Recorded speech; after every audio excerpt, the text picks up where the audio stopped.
So my name is Angie. I'm the founder of Krave Yoga.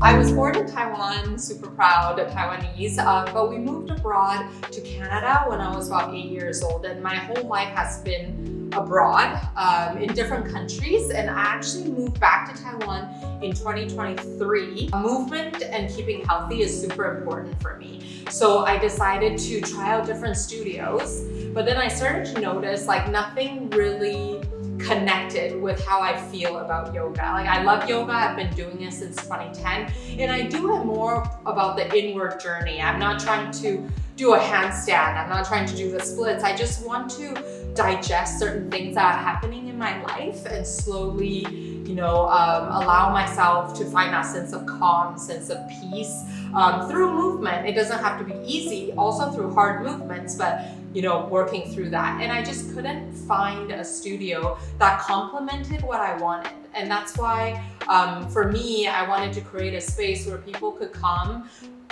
themselves and just focus on their practice and not just about like hitting a certain pose and looking a certain way.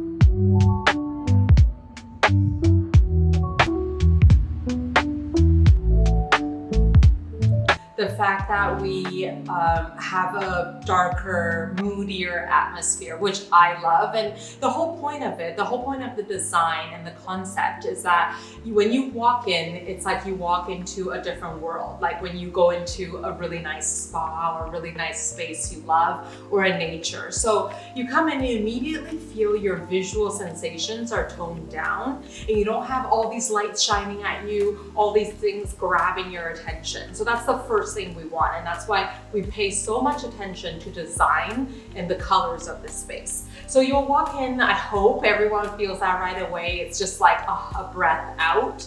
And the second thing is you see this really nice living room, a place where you can feel also at home.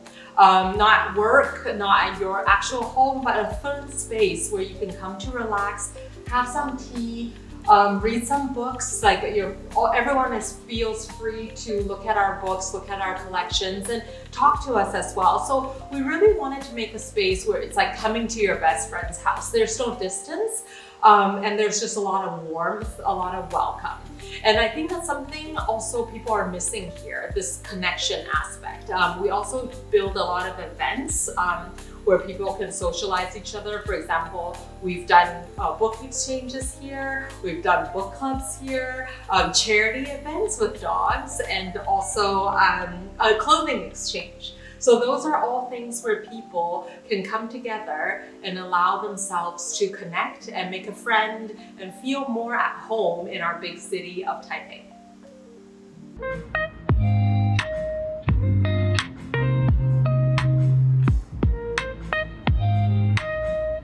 For me, passion is always very hard to put my fingers on because it's like happiness or love. It's not something that you can, I think, absolutely say like, oh, I'm so passionate about it. I think some people find that in their lives and, like super lucky to know immediately that's what they want to do. For me, it was a process. So finding the idea for the space was already some hard work that I had to look into. Is this what I want to do? And I think less about passion, but I more emphasize the commitment and the hard work, because sometimes passion can die off, passion can change, it can wither.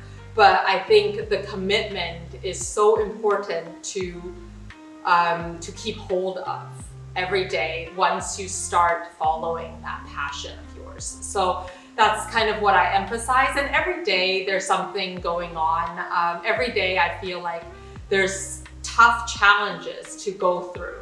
And you're constantly improving yourself, improving the space, improving the team. It's not an easy task. It takes a lot of time. It takes a lot of thinking, a lot of effort, and it can be very frustrating. But I think what makes me feel so good at the end of the day is to feel like I put in my best effort.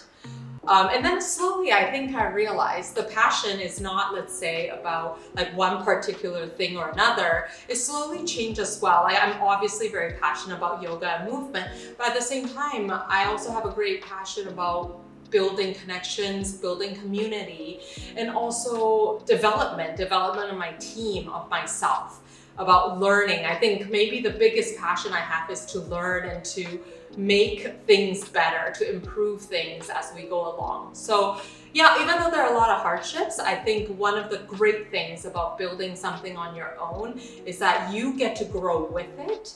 And it pushes you to grow, like maybe you've never been pushed before. Like, I thought my parents were pushers, but having a business is like another level. Like, it pushes you to the limits and sometimes more. But I love it for the fact that it allows me to become the person that I'm trying to be.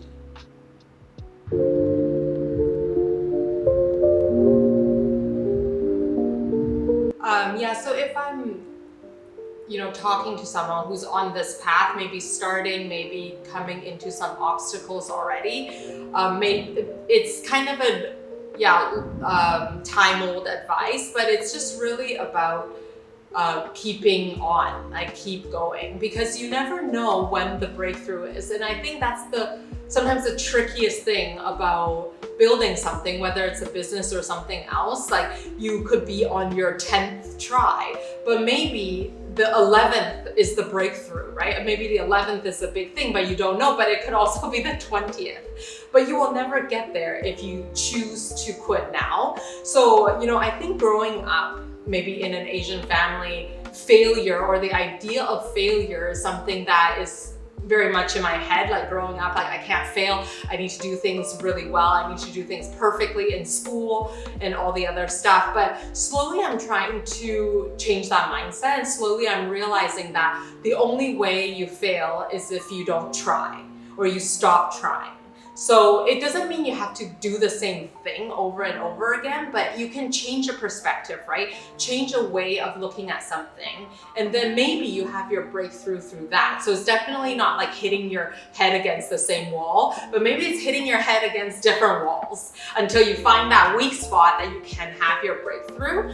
And one thing that has helped me a lot when I have a really hard day is I just ask myself, can I do one more day? It's not about like years down the road. It's not about all the tasks, but can I just finish today? And usually you finish and you say, yes, I can, right? Just the day works. And then you go home and you sleep. You get up the next day and you have your energy maybe a bit more restored. And then you just continue. Can I do another day? So I would say take it step by step, because if you think about the big plan, sometimes it can get very overwhelming, but break it down into little steps, and then even the daily task or even the hourly task that helps you move forward and allow you to see some progress, because I think progress is what keeps us motivated and going as well. Just the fact that you're trying. Let's say everything that does not work is something that gets you to something that will work. It's a learning lesson. And I think that's something that has helped me go through the day and keep me grounded and keep me going in this process.